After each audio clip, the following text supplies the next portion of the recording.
High, আমি রেশমি। এটা যে ভিডিওটা দেখছেন, এটা আমার এই সামার ভ্যাকেশনের একটা জার্নি। তো আমি গেছিলাম বিপাশানা, বারুইপুরে বিপাশানা সেন্টার মেডিটেশনের জন্য। তো সেখানের কিছু মেমোরিজ আমি শেয়ার করতে চাই, যাতে আমার টাইম লাইনে থেকে যাক।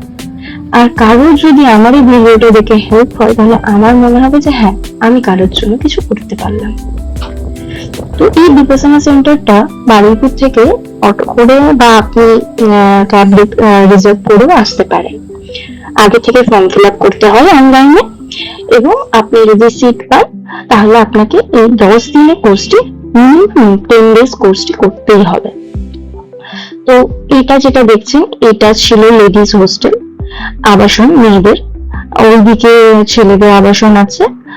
আর আমাদের হল, এই যে ধর্মহলটা দেখছেন, এই ধর্মহলে আমরা ভোর 4:30 থেকে রাত্রি 9টা অব্দি মেডিটেশন করতাম। এই যে ভিডিও ফুটেজ গুলো দেখছেন, এগুলো আমাদের লাস্ট দিন ফোন যেদিন দেওয়া হয় 10 ডেজের দিন, সেদিন আমরা কিছু ক্লিপ নিয়েছি। কেন কি, আপনি যখন এই মেডিটেশন সেন্টারে আসবেন তখন আপনার যাবতীয় জমা নিয়ে নেওয়া হবে।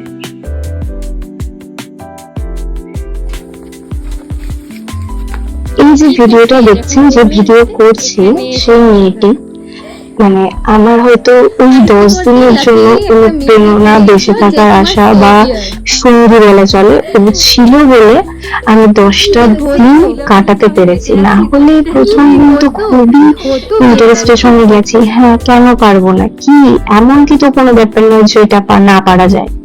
তো 1 দিন বা 2 দিনের পর থেকে আপনার মনে হবে যে আমি থাকতে পারছি না, বা কেন এসেছি, আমার দ্বারা সম্ভব না। কিন্তু আস্তে আস্তে বুঝতে পারবেন যে একটা মানুষের নিজেকে জানা, নিজেকে চেনা আর নিজের অন্তরাত্মাকে বোঝা কতটা দরকার। এই মেডিটেশনের মাধ্যমে কিন্তু আপনি আপনার লাইফের প্রত্যেকটা ফিলিংস নিজে বুঝতে পারবেন। তো এটা ছিল আমাদের ডিনার হল, ডাইনিং হল, যেখানে আমরা প্রত্যেকদিন 3 বেলা খাবার খেতাম।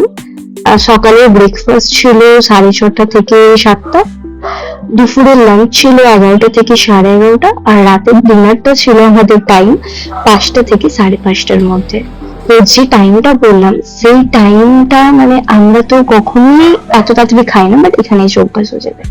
এটা ছিল ওখানকার অফিস রুম, লাইব্রেরি, কিছু গুরুদেবের বই আছে, মেডিটেশনের বই আছে, যেগুলো কালেক্ট করতেই পারেন আপনারা নিজেরা চাইলে।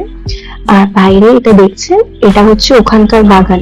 মানে আমাদের যখন মেডিটেশন চলছিল, 10 দিনের কোর্সটা চলছিল, তখন কিন্তু আমরা এদিকে আসার পারমিশন ছিল না। আমাদের শুধু বাড়ি, মানে আমাদের যে রুমটা ছিল, সেই রুম থেকে সামনে ধর্মহল সেখানে, আর ডাইনিং হল সেখানে, এইটুকু জায়গায় আমাদের যাওয়ার পারমিশন ছিল। তার বাইরে আমরা কোথাও যেতে পারতাম না। এই যে আমাদের গ্রুপ, লেডিস গ্রুপ, কেন কি সেখানটা নতুন, সেহেতু অনেক মানুষজন কম জানে না। সোদপুরে একটা আছে, যেটাতে ভীষণ ভিড় হয়। এটাতে নতুন বলে আমরা খুবই ভালোভাবে করতে পেরেছিলাম। এটা আমাদের গুরুজির সঙ্গে আমরা লাস্ট রিকোয়েস্ট করে, মানে গুরুজি কিছুতেই ফটো তুলবেন না, সেখানে আমরা নাচর বাংলা রিকোয়েস্ট করে আমরা ফটো তুলেছি। এটা আমাদের পুরো গ্রুপটা ছিল, ছেলে আর মেয়ে। লাস্ট দিন যেদিন আমাদের ছেড়ে দেয়, সেদিন আমরা একটা গ্রুপ সেলফি তুলেছিলাম। এই বিপাশনাটার মাধ্যমে আমরা সেলফ রিয়েলাইজেশন, সেলফ স্যাটিসফ্যাকশন আর সেলফ লাভ, এই 3টা আমরা ভীষণ ভাবে ফিল করতে পারি। তো আমার মনে হয় এটা সবার একবার করা উচিত।